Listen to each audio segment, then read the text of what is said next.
Hello students, welcome to the Singhani education. आज हम पढ़ने जा रहे हैं solubility of gas in liquid. एक इम्पॉर्टेंट टॉपिक है। पहले हम इसको अंडरस्टैंड करेंगे, कोशिश करेंगे अंडरस्टैंड करने की। तो डेफिनेशन हम बाद में पहले समझेंगे, पहले हम इसकी प्रोसेस समझेंगे। What happened when a gas start dissolving into the solution.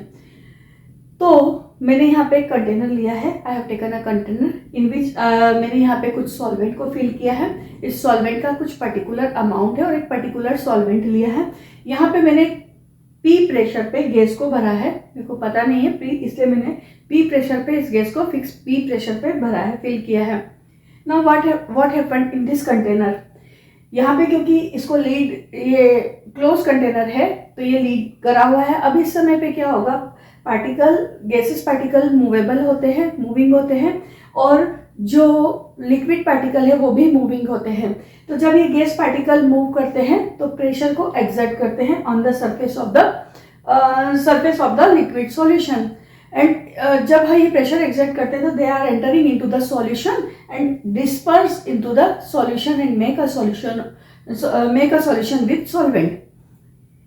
Simultaneously what happened here जो पार्टिकल है गैस के वो कोलाइड करते हैं सॉल्वेंट से एज वेल एज खुद के पार्टिकल से भी, और साथ ही साथ वो लीव भी करते हैं सॉल्यूशन को। तो दो प्रोसेस चलती है, entering of the particle from the gaseous state to the liquid and leaving of the particle from liquid to the gaseous state. Both the process are in opposite direction. तो initially what happened, initially the rate of entering gaseous particle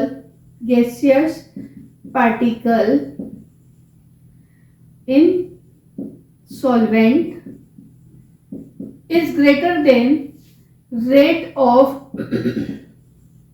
leaving gaseous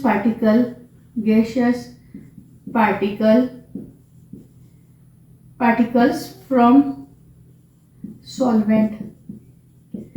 At equilibrium पर क्या होगा, ये जो rate है, this rate will be equals to this rate.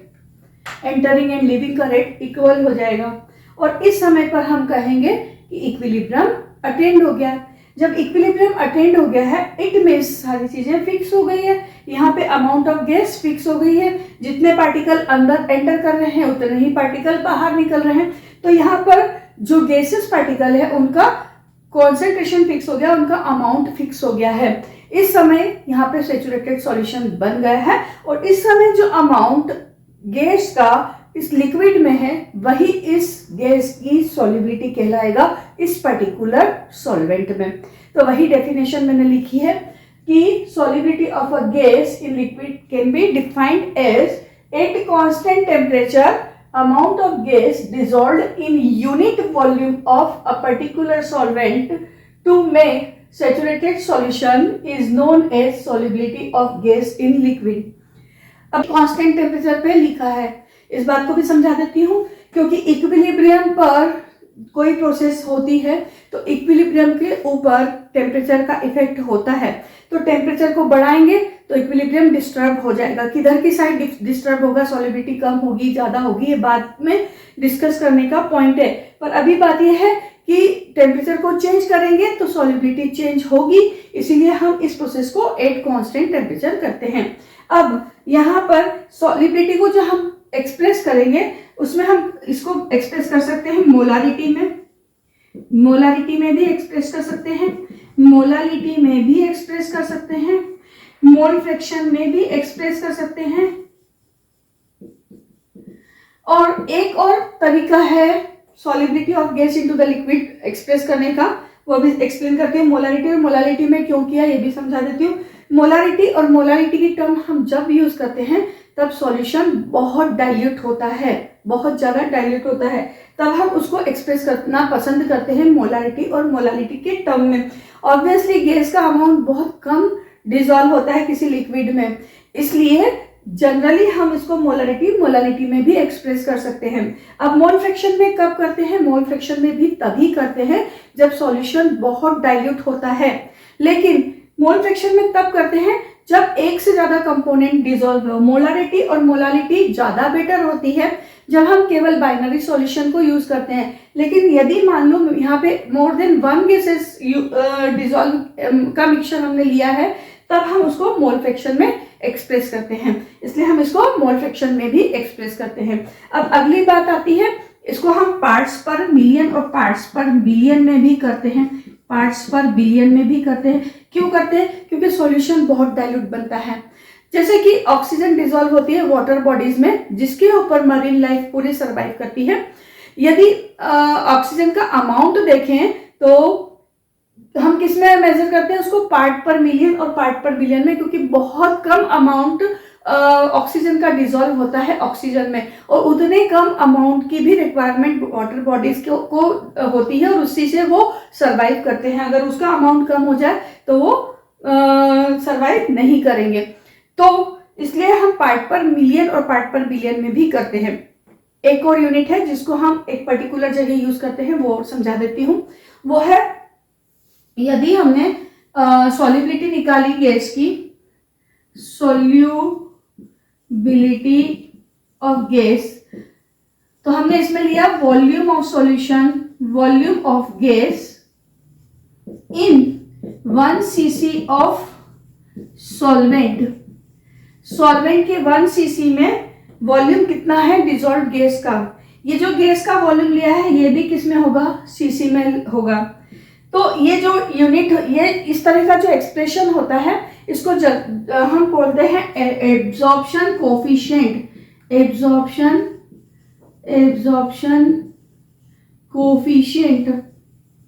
Coefficient of gas, और इसको हम अल्फा से रिप्रेजेंट करते हैं। देखो न्यूमेरिकल नहीं बनते मैम। क्यों नहीं बनते? क्योंकि हमें एक्सप्रेशन पता नहीं होता है, चीजों को किस तरह से एक्सप्रेस किया जाता है और कैसे फाइंड किया जाता है। तो हम क्या करते हैं, जो हमें क्वेश्चन दिया होता है वो हमें समझ में ही नहीं आता है और हम उसको कर ही नहीं पाते, जबकि क्वेश्चन बहुत इजी होता है। तो अभी मैं क्वेश्चन भी आपको न्यूमेरिकल करवाऊंगी, तब आपको समझाऊंगी सारी चीजें। मैंने अभी आपको बस इतनी बात समझाई है कि जो सॉल्युबिलिटी है गैस की लिक्विड में, उसको हम एक्सप्रेस कर सकते हैं मोलारिटी में, मोलालिटी में, मोल फ्रैक्शन में और एब्जॉर्प्शन कोफिशिएंट के फॉर्म में कर सकते हैं। ये हमारा इंट्रोडक्शन पार्ट हो गया। अब हम पढ़ेंगे effect of the factors affecting the solubility of gas in liquid. तो बहुत इंपॉर्टेंट टॉपिक है। यहाँ पे हम 3 फैक्टर पढ़ने वाले हैं। इसमें हम फर्स्ट फैक्टर पढ़ेंगे nature of gas and solvent. दूसरा जो है सेकेंड इफेक्ट है इफेक्ट ऑफ टेम्परेचर,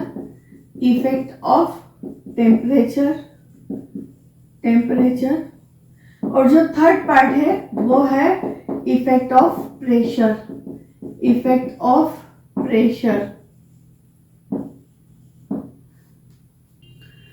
तो आज हम जो फैक्टर्स पढ़ने वाले हैं जो सॉल्युबिलिटी के ऊपर इफेक्ट डालती है वो पढ़ने जा रहे हैं।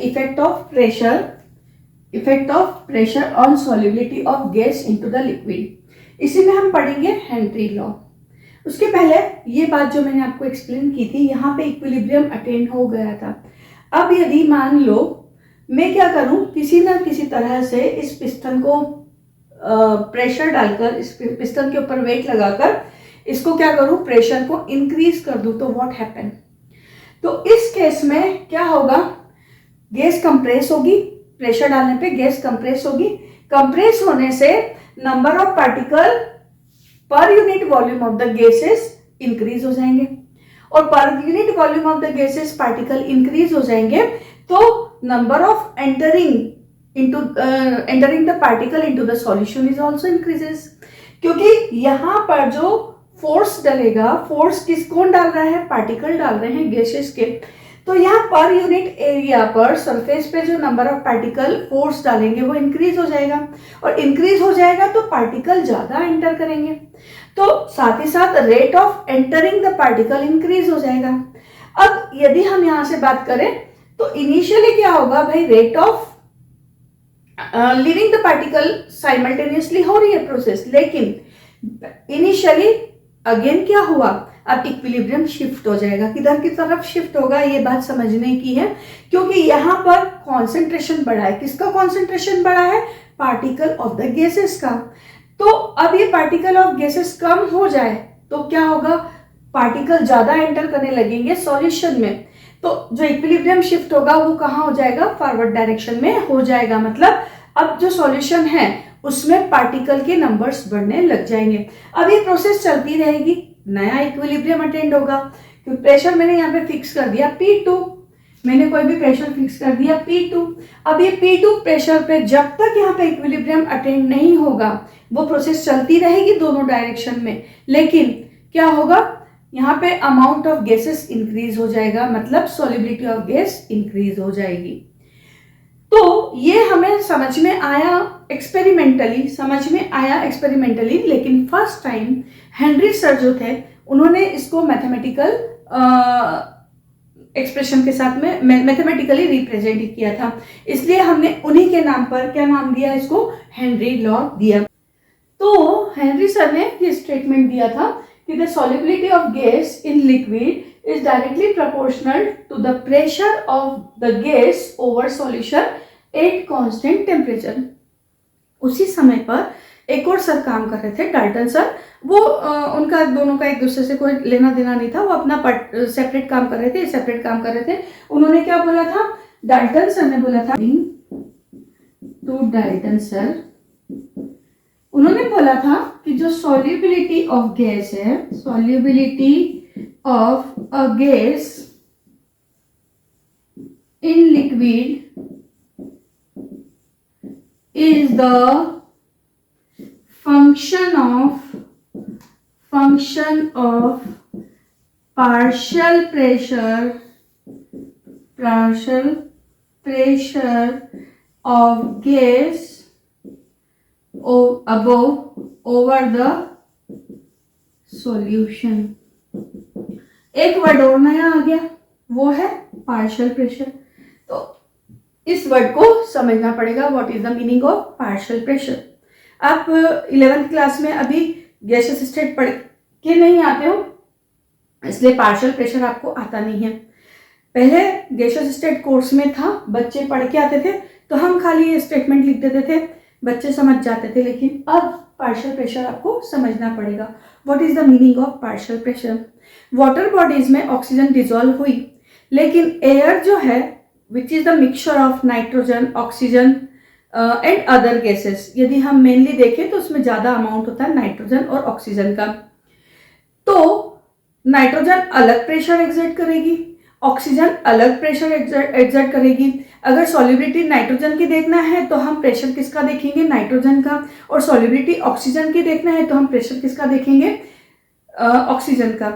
तो जो पार्शियल प्रेशर होता है वो हम जब मिक्सचर ऑफ गैसेस लेते हैं, यहाँ पे एयर का मिक्सचर लिया या कभी कभी हम दो गैसेस का मिक्सचर लेते हैं, तब हम यहाँ पे पार्शियल प्रेशर बोलते हैं। तो pressure exerted by the particular gas on the solution if the mixture of gases is used is known as partial pressure of that particular gas। तो यदि हमने यहाँ पे मान लो एयर लिया है तो एयर में तो नाइट्रोजन भी है, पर हमें प्रेशर किसका देखना होगा, ऑक्सीजन का देखना होगा। और दूसरी बात एक और है, प्रेशर के लिए एक बात और समझना बहुत जरूरी है। देखो छोटी छोटी बातें हैं जो हमें पता नहीं होती, इसके कारण ही हम कंफ्यूजन में आते हैं।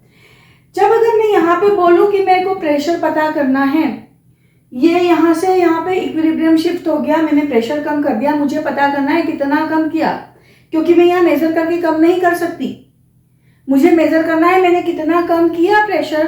तो मैं क्या लगाऊंगी, एक मैनोमीटर लगाऊंगी। मैनोमीटर कुछ इस तरह की डिवाइस होती है जो हम प्रेशर को मेजर करने के लिए यूज करते हैं। यहाँ पे इस तरह की यू शेप की एक ट्यूब लगी होती है जिसमें हम क्या फील करते हैं, मरकरी फील करते हैं, और मरकरी के लेवल से हम क्या करते हैं, यहाँ से प्रेशर को कैलकुलेट करते हैं।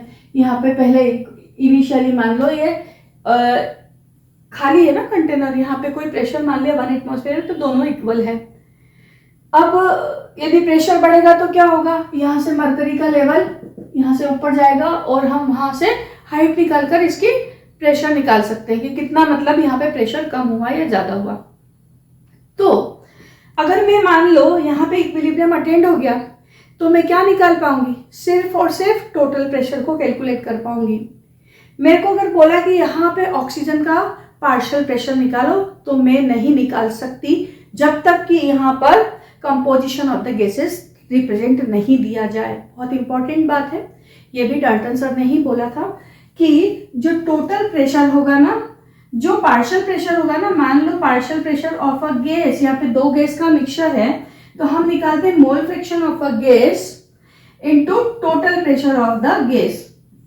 तब हम क्या कर सकते हैं, किसी भी गैस का पार्शियल प्रेशर को कैलकुलेट कर सकते हैं, अदरवाइज हम नहीं कर सकते। यहाँ पे मोल फ्रैक्शन किसका लेंगे, उस गैस का लेंगे जिस गैस का हमको क्या निकालना है, पार्शियल प्रेशर कैलकुलेट करना है। बहुत इंपॉर्टेंट है, न्यूमेरिकल नहीं बनेंगे अगर ये चीजें नहीं आती। तो इसका मतलब जो टोटल प्रेशर होगा ना, टोटल प्रेशर होगा इस जगह पर, तो मैं उसको कैसे लिखूंगी, P total will be equals to partial pressure of gas 1, मान लो मैंने यहाँ पे 3 गैस लिए, gas 1 plus partial pressure of gas 2 plus partial pressure of gas 3 and so on. यदि मैंने आई गैस ली है तो क्या हो जाएगा, partial pressure of pi gases. तो उन्होंने क्या बोला था कि किसी भी गैस की सॉल्युबिलिटी क्या होती है, फंक्शन होती है partial pressure of the gas over the solution. तो अगर मैं ऑक्सीजन की P1 गैस की सॉल्युबिलिटी को बोलूंगी तो मैं क्या बोलूंगी, इसका फंक्शन है सॉल्युबिलिटी, P1 की पार्शियल प्रेशर का फंक्शन है। P2 गैस की सॉल्युबिलिटी देखूंगी तो solubility of P2 gas is the function of partial pressure of P2। अगर मैं P3 की देखूंगी तो भी वही सेम बात की solubility of P3 gas is the function of partial pressure of P3। और पार्शियल प्रेशर को हम कैसे कैलकुलेट करेंगे वो मैंने आपको एक्सप्लेन कर दिया। एक्सपेरिमेंटली हम टोटल प्रेशर निकालेंगे और यहाँ पे कंपोजिशन गिवन होगा हमें, तो हम यहाँ से पार्शियल प्रेशर को कैलकुलेट कर लेंगे। तो this is the way of calculating the partial pressure and ये बहुत इंपॉर्टेंट पार्ट है न्यूमेरिकल पॉइंट ऑफ व्यू से, इसलिए मैंने यहाँ पे इसको इंक्लूड किया है। अब स्टेटमेंट है वो भी हेनरी सर ने ही दिया था, और according to which mole fraction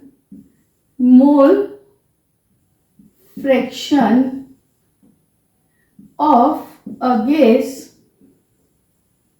is directly proportional to the partial pressure of gas over above the solution at constant temperature।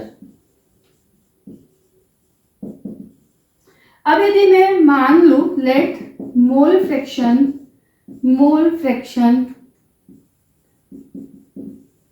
of a gas in solution is X gas and partial pressure of gas above the solution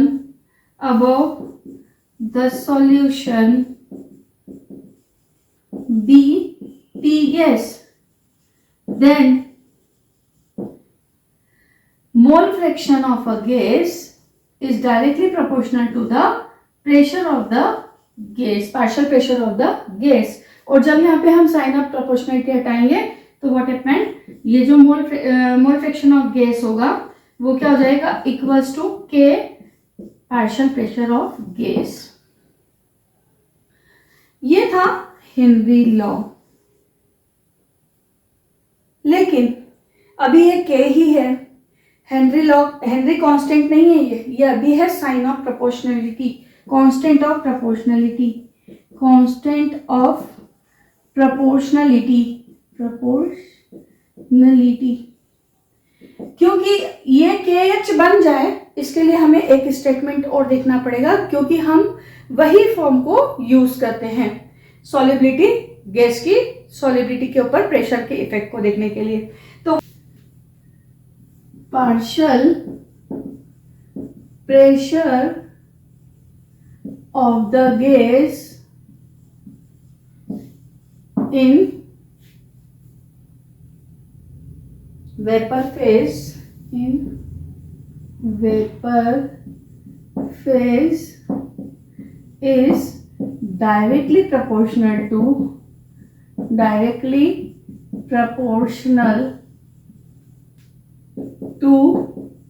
the mole fraction of the gas in the solution.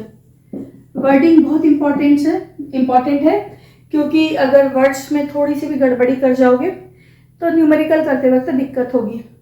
समझा देती हूँ। क्या बोला? Partial pressure of the gas in vapour phase. ये जो vapour phase है ना, इसमें गैस का पार्शियल प्रेशर लेना है। Is directly proportional to the mole fraction of the gas. और मोल फ्रैक्शन कहाँ लेना है गैस का? मोल फ्रैक्शन लेना है सॉल्यूशन में। हो सकता है एक से ज्यादा गैस इसमें डिसॉल्व हो, तो यहाँ पे सॉल्यूशन में मोल फ्रैक्शन क्या होगा गैस का वो देखना है। तो यहाँ पे मोल फ्रैक्शन ऑफ द गैस लेंगे हम इन द सॉल्यूशन। तो यहाँ मोल फ्रैक्शन हमको निकालना है इस जगह पे, मोल फ्रैक्शन निकालना है इस जगह पे। मान लो मैंने यहाँ पे ऑक्सीजन गैस ली है और ऑक्सीजन गैस का कुछ मोल्स यहाँ पे डिसॉल्व हुए हैं। मान लो n मोल्स डिसॉल्व हुए हैं। तो यहाँ पे वाटर के भी तो मोल्स हैं, वाटर के मोल्स कितने होते हैं? 55.55। तो हम यहाँ पे मोल फ्रैक्शन निकालेंगे अगर गैस का, तो क्या आएगा? Mole fraction number of moles of oxygen upon number of moles of water plus number of moles of oxygen. तो ये यहाँ पे मोल फ्रैक्शन हमको किसका लेना है? उस गैस का लेना है जिसको हमने डिसॉल्व किया है। अब हो सकता है हम एक से ज्यादा गैस डिसॉल्व करें, तब की बात अलग है। हम तो अभी बाइनरी सॉल्यूशन पे ही डिस्कशन कर रहे हैं।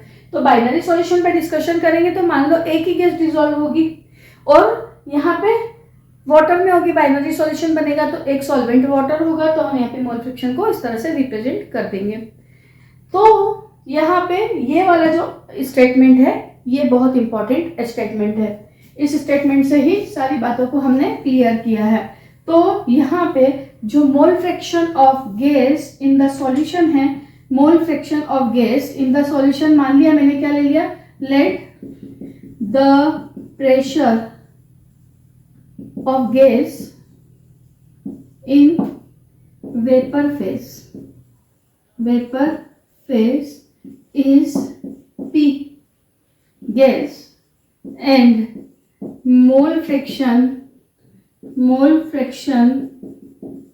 of gas in solution is X gas, then pressure of the gas is directly proportional to the mole fraction of the gas. Now यहाँ पे जो हमने proportionality साइन लगाएंगे उसको हम बोलेंगे Henry constant. This is known as Henry constant. बहुत importantly बात ध्यान रखनी है कि यहाँ पे ये वाले जो एक्सप्रेशन में कांस्टेंट आ रहा है उसी को हम हेनरी कांस्टेंट बोलते हैं। ये हमारा हेनरीज लॉ कंप्लीट हो गया। कहाँ पे होगी ये चीजें? सब एट कांस्टेंट टेम्परेचर लिखना ना भूले। एट कांस्टेंट टेम्परेचर बदलेगा तो इक्विलिब्रियम पॉइंट बदल जाएगा, सारी चीजें बदल जाएगी, इसलिए एट कांस्टेंट टेम्परेचर पे सारी प्रोसेस होगी। अब हम मूव करते हैं इसके ग्राफ की तरफ कि हम KH की वैल्यू कैसे फाइंड करेंगे और KH का क्या इफेक्ट हो रहा है सॉल्युबिलिटी पे। KH किसके ऊपर डिपेंड कर रहा है? KH केवल डिपेंड कर रहा है nature of the solute and nature of the solvent. तो सॉल्यूट क्या है? गैस, और सॉल्वेंट क्या है? कोई भी सॉल्वेंट लिया है। तो KH की वैल्यू सिर्फ किसके ऊपर डिपेंड करती है? नेचर ऑफ द गैस और सॉल्वेंट के ऊपर डिपेंड करती है। अब हम यहाँ पे फाइंड करते हैं कि KH क्या है। KH किसी पर्टिकुलर सॉल्यूट के लिए अलग होगा, गैस बदल देंगे तो KH की वैल्यू अलग हो जाएगी, इसलिए KH एक कांस्टेंट है। पर इस KH की वैल्यू पे के कारण से सॉल्युबिलिटी के ऊपर क्या इफेक्ट आ रहा है। KH ज्यादा होगा तो सॉल्युबिलिटी कम होगी, या KH ज्यादा होगा तो सॉल्युबिलिटी भी ज्यादा होगी। प्रोपोर्शनल है या इनडायरेक्टली प्रोपोर्शनल है। सबसे पहले तो हम इस ग्राफ की स्टडी करेंगे। एट कांस्टेंट टेम्परेचर, मैंने एक ही गैस ली है, कोई पर्टिकुलर गैस ली है, और पर्टिकुलर गैस का किसी पर्टिकुलर सॉल्वेंट में हम सॉल्युबिलिटी को देख रहे हैं। हम उसका प्रेशर चेंज करते जा रहे हैं, पार्शियल प्रेशर को चेंज करते जा रहे हैं, और उसके मोल फ्रैक्शन को हम फाइंड करते जा रहे हैं सॉल्यूशन में। जब हमने ग्राफ प्लॉट किया इन दोनों के बीच में तो हमें स्ट्रेट लाइन मिली एक्सपेरिमेंटली। एक्सपेरिमेंटली क्या किया हमने, एक्सपेरिमेंटली, बात समझना बहुत इंपॉर्टेंट होती है, आप लोग ग्राफ रीड नहीं कर पाते, इसीलिए हमने क्या किया, partial pressure of gas, partial pressure of gas change किया और mole fraction of gas in solution calculate किया और एक ग्राफ प्लॉट किया। पार्शियल प्रेशर और मोल फ्रैक्शन के बीच में सारी चीजें चल रही है एट कांस्टेंट टेम्परेचर, तो मुझे ये ग्राफ मिला। अब इस ग्राफ की स्टडी इस वाले फॉर्मूले से करवाती हूँ। ये जो फॉर्मूला आप देख रहे हो ना, यहाँ पे एक वेरिएबल है पार्शियल प्रेशर, दूसरा वेरिएबल है जो एक्स एक्सिस पे है मोल फ्रैक्शन, एक्स एक्सिस पे है मोल फ्रैक्शन एक्स गैस। क्योंकि हर बच्चे के मन में ये बात जरूर आती है कि KH की वैल्यू कैसे फाइंड करें, तो मैं वो KH की वैल्यू कैसे फाइंड करें वो समझा रही हूँ। तो अगर मैं इन दोनों के बीच में ग्राफ की प्लॉट कर रही हूँ और मुझे एक्सपेरिमेंटली ये स्ट्रेट लाइन मिल रही है। अब आप जरा यहाँ पे ध्यान से देखें तो y एक्सिस पे हमने ये प्लॉट किया, मतलब ये वैल्यू दे रहा है y इक्वल्स टू, ये कांस्टेंट है, ये वैल्यू दे रहा है m, और ये x एक्सिस पे वेरिएबल है, x वेरिएबल है, ये x, और क्योंकि ये ओरिजिन से लाइन जा रही है, लाइन कहां से जा रही है, ओरिजिन से जा रही है, इसका मतलब इसका c कितना है, 0 है। तो यहाँ पे ये हमको mx y equals to mx के फॉर्म में एक इक्वेशन मिल गई। अब यदि मैंने इस इक्वेशन को यहाँ पे प्लॉट किया है तो ये क्या चीज है, ये है इसका स्लोप, दिस इज स्लोप, और ये जो स्लोप की वैल्यू निकालेंगे, स्लोप की वैल्यू क्या दे देगी हमें, KH की वैल्यू दे देगी। तो हम पर्टिकुलर सब्सटेंस के लिए KH की वैल्यू को फाइंड कर सकते हैं by finding the slope of line. अब लाइन के स्लोप क्या हुआ, हम स्लोप कैसे निकालें, अब इसका ये तो आप, मैंने तो बोल दिया कि मैं इसका स्लोप निकालूंगी तो हमें KH की वैल्यू निकल जाएगी, पता पड़ जाएगी। तो हम क्या करेंगे, यहाँ से किसी एक पर्टिकुलर प्रेशर के लिए P1 के लिए, मान लो प्रेशर मैंने ले लिया ये P1, इसके लिए मुझे क्या मिलेगी, कुछ मोल फ्रैक्शन की वैल्यू मिलेगी, इसको मैंने ले लिया x1। P2 प्रेशर के लिए मैंने क्या किया, दूसरी वैल्यू निकाल ली P2, और उस प्रेशर के लिए मैंने मोल फ्रैक्शन को कैलकुलेट कर लिया, क्योंकि मैंने ये ग्राफ भी कैलकुलेट करके ही ड्रॉ किया है, तो मुझे ये वैल्यू सारी पता है एक्सपेरिमेंटली। तो अब मैं क्या करूंगी, इसका स्लोप निकालना है। तो स्लोप निकालने के लिए, स्लोप क्या होता है, slope will be equals to tan theta होता है। अब ये टेन थीटा क्यों होता है ये मैथ्स में एक्सप्लेन करूंगी मैं। तो टेन थीटा होता है और इसको हम निकालते हैं y2 minus y1 upon x2 minus x1, मतलब y एक्सिस पर जो हमने दो चेंज लिए हैं वो उनका सब्ट्रैक्शन, और जो एक्सिस पे हमने दो चेंज लिए हैं उनका सब्ट्रैक्शन। अब देखो ये आप जरूरी नहीं है y1 minus y2 upon x1 minus x2 भी ले सकते हो, पर ध्यान रखना है अगर y2 पहले लिया है तो x2 पहले लेना पड़ेगा, ये ध्यान रखना है। तो यहां से क्या मिल जाएगा आपको, स्लोप मिल जाएगा, और ये जो स्लोप है, इसका जो स्लोप है वो हम इन दोनों इक्वेशन को कंपेयर करेंगे तो वो क्या दे रहा है, के एच की वैल्यू दे रहा है। तो इस तरह से इसके स्लोप को फाइंड करके हमने क्या कर लिया, के एच की वैल्यू को निकाल लिया। तो सबसे इंपॉर्टेंट बात होती है ना के एच की वैल्यू को फाइंड करना। उसके बाद ही हम कुछ और कर पाते हैं, अदरवाइज हम कर नहीं पाते हैं। हमसे न्यूमेरिकल इसीलिए नहीं बनते क्योंकि हमें चीज़ें क्लियर नहीं होती। अगर मैं अब आपको ये बोल दूं कि P1 प्रेशर पर इसका मोल फ्रैक्शन है 0.2 इस गैस का, हालांकि इतना होता नहीं है, 0.02 दे देती हूँ। और P2 प्रेशर पर जो मोल फ्रैक्शन है वो है 0.03। तो अब P2 प्रेशर में कितना ले रही हूँ वो भी बता देती हूँ। प्रेशर में लूंगी ये वाला P1, मान लो मैंने ले लिया 1 atm और ये ले लिया 1.5 atm। तो क्या हम स्लोप नहीं निकाल सकते हैं? अब स्लोप नहीं निकाल सकते, इसमें से इसको माइनस करेंगे, इसमें से इसको माइनस करेंगे और दोनों का रेशियो क्या दे देगा, के एच की वैल्यू दे देगा। तो के एच फाइंड करना इस तरह से भी आना चाहिए। तो यहाँ पे मैंने आपको पूरा एक्सपेरिमेंटेशन से के बेस पे हम कैसे के एच को फाइंड करते हैं वो एक्सप्लेन किया है। अब हम मूव करते हैं आगे की बात।